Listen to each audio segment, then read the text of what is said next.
Welcome to this video on the best microphone for online workouts. My name is Lavalier-style and I'm the president of KIPS and Time to Train Fitness. Let's kick this off with who is this video for? This is for the fitness instructor that's been looking for a reliable microphone. They're doing online workouts, they're creating their on-demand library, and they need something that works, something that sounds great and that's gonna work for them. This is who this video is for. If you're creating an on-demand library, streaming workouts, or even creating content for social media, you want something that works and that's gonna last. So this video is for you. Let's talk a little bit about the backstory of this tutorial. I'm actually surprised that I haven't made a video on this before. The microphone that we're gonna be talking about, the Rode Wireless Go, it's been used in a lot of the tutorials on the KIPS YouTube channel. I've been using it for the last 3 years, and it's something that I really recommend highly, primarily because I've been there.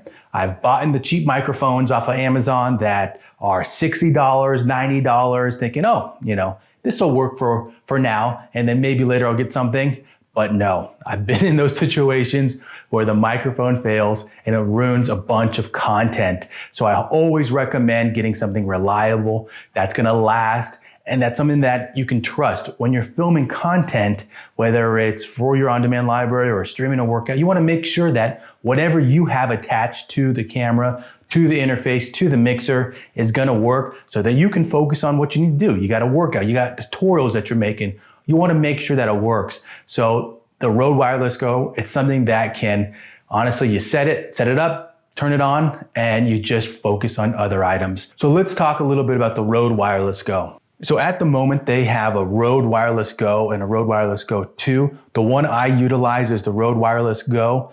The price is between $169 to $199 on Amazon, and there'll be links in the description for this product with purchasing a quality microphone. I know, when you see and hear that cost for FitPro, we're not used to it. We're not used to investing in a microphone that costs that much. But at the same time, have we bought an equipment maybe that's in that price range? Sure, this is the same thing. It's equipment that is for a business that we can invest in and it's gonna last.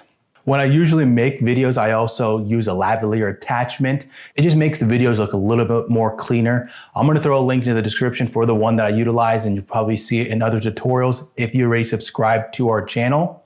Rode makes a version of their lavalier attachment, and that one's around $50 to $60. The one that I utilize is around $20 to $30. So as I keep talking about Rode, the first thing I want to mention is that it's a reliable company. It's a company that's been around for a long time, and it's not one that maybe just popped up over the last 3 years when online workouts, working from home became a big thing. So that brings up the question about what about knockoffs? If you see this microphone on Amazon, or you've maybe seen other people utilize it, you go through Amazon, you scroll, and you'll see a bunch of knockoffs. The best thing that I can say, and I've said it probably a good amount of times, is that you don't know. You don't know if those are gonna work. Have I worked with instructors that have those? Yeah, sure. But I don't know how long it's gonna last. The one I've been using, 3 years, going strong. I know it's gonna work. Each time that I press that on button, I know it's gonna work. With the knockoff versions, I never know because it's a knockoff. It's half the cost. Why is it half the cost? And does it look the same? Yeah, are you gonna get the same product? Maybe, but going with something that you know is gonna last, that to me is worth that extra investment. Now, what about some stats for the Rode Wireless Go? It has a range of up to 200 meters, so a little over 200 feet. Is that really practical or useful for a FitPro? Not so much, but it's good to know that it has a good range on it. Mostly with FitPros, we're just using it between maybe 6 to 10 feet maybe. It has a 7-hour battery life. So with this one, you're gonna be charging it with a USB-C connection, but a 7-hour battery life. It's good to know that you don't have to be constantly charging it. Maybe after you film a workout, you film some content, and you plug it in, you charge it up. There's been weeks where I've utilized it and not had to charge it. It's something that it holds its charge and it's solid.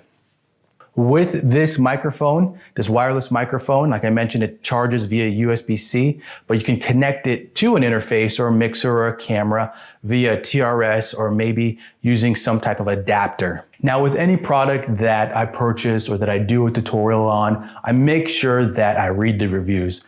I read the reviews, especially if I'm investing a couple $100s in something.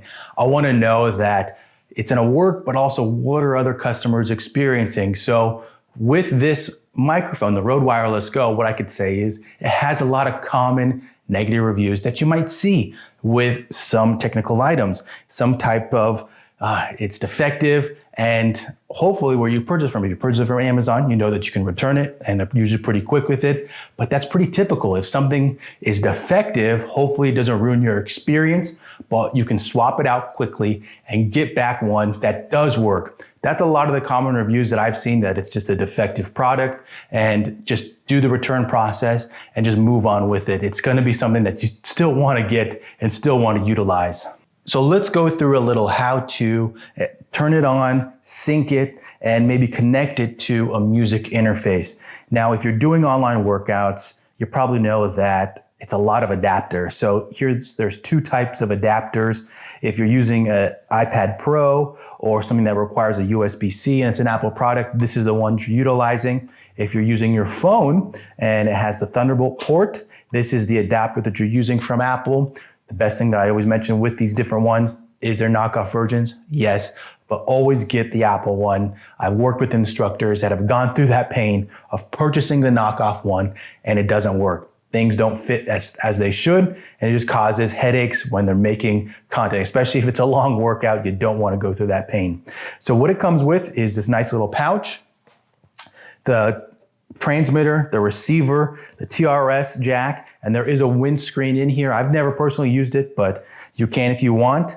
This can clip directly onto your t-shirt or any type of maybe sweater, something that's around your neckline that you want to utilize for filming. Like I mentioned, I usually utilize a lavalier attachment that you can plug into it. This one's much cheaper than the Rode one, and I find it very solid, looks clean, and it could easily go around the neckline. So I'll make sure that I throw a link in the description for that one. Here's the music interface with a Rode adapter to connect it for streaming workouts. And we've made a tutorial on this one. We can also link that up above. So how do you turn it on? Very simple here. At the bottom of each of these, the transmitter and the receiver is a little button that you're going to hold. The lights will turn blue up here, and I'll turn both of them on. And so when they're connected, not only can you see on the screen, since it's white and it's a screen, it's not going to be too visible, but you could see as I'm talking here, even though it's not connected to any device, that's a great way to test to make sure it's working, is that there is the volume bar moving up and down. So the syncing button is up on the top here on the left. It also has the battery button at the top to show that it's on, and then the microphone, and then the lav attachment hole on the side there. Now, if you get this item and the volume is not syncing up, you're going to want to sync it. And so those are going to be on the bottom here. You have on the receiver, the sync button, and then you also have the decimal level. So let's say that you want to adjust it, maybe the way that you talk or the way that the volumes are set up for your interface or mixer, that maybe you're peaking too much. So you want to find the levels that work for you. And that's how you're going to do. You're going to press this button at the bottom, and you're going to see there's this little triangle on the bottom left here. And that's going to be that thing that you want to watch to see the levels of where you're talking. And so adjust those. Might be a little bit of test and retest with the device that you're streaming with. But like I mentioned before, there's going to be a little triangle on the side there of where the level is. You can see mine's right just below the highest one. And that's been a little bit of test, retest, and it might depend on the device that you have it synced with. So good item to know for when you are creating content and how you can adjust those levels if it's too low or too high. So I have all this stuff here. How would I now connect it to a phone or to an iPad? I'm just going to set this up hypothetically for an iPad here. And again, we have a tutorial on this that you could always go and watch. I have the adapter here that would connect into the bottom of the phone. Always want to make sure that you plug in your power device to make sure that this all gets enough power. In the Rode adapter here, there are other adapters, but I always recommend the Rode one just because it's solid, and we've gone through those headaches as well of using ones that don't work. But I plug it in here. I can attach my lav here. And once this is plugged in, have enough power, the buttons will all light up here. You'll know that you have your connection with the direct monitor here. And then if you are using a different one, but you might want to check your 48 volts here, but that's hypothetically how you would connect it up for doing any type of streaming workout, online workout, or creating content utilizing your phone. That's been this video on the Rode Wireless Go and why I believe that it's a microphone that you should purchase for any content that you're creating for your fitness business. If you like this video, make sure you subscribe, hit that like button, and hopefully we see you in the next tutorial on the KIPS channel.